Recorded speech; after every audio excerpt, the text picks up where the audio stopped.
Wahyu duduk di tepi ranjang dalam kamar sempit dengan lampu menyala terang. Wajahnya pucat dan mata cekung karena tidak tidur semalaman. Tangannya gemetar sambil menatap noda hitam, lengket yang masih membekas di kulit, meski sudah dicuci berkali-kali.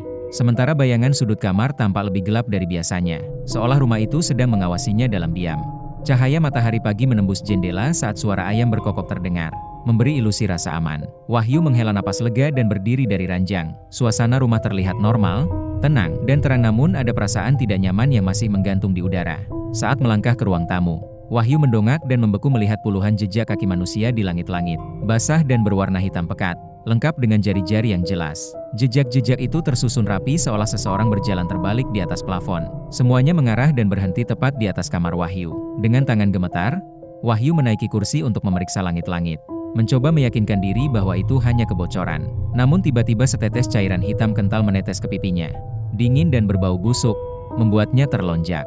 Turun dengan napas tersengal dan ketakutan yang mulai berubah menjadi teror. Saat Wahyu mendongak kembali, satu jejak kaki baru muncul disertai suara tap pelan, lalu disusul langkah-langkah lain yang terdengar jelas di atas plafon. Langit-langit berderit seolah menahan beban tubuh. Langkah itu berhenti mendadak, digantikan oleh suara napas berat tepat di atas kepala Wahyu. Plafon kayu perlahan melengkung ke bawah, retakan kecil muncul, dan cairan hitam menetes semakin banyak.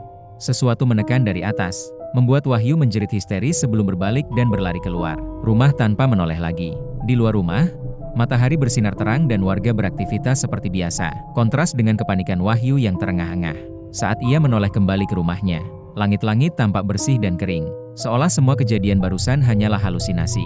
Ketika Wahyu kembali masuk ke kamarnya, ia menemukan jejak kaki basah di lantai yang mengarah ke tempat tidurnya. Dan di dinding tertulis kalimat mengerikan dengan cairan hitam. "Aku di atasmu semalam." Wahyu terduduk lemas, menyadari makhluk itu tidak pergi hanya berpindah tempat, dan kini selalu berada tepat di atas kepalanya setiap kali ia berbaring.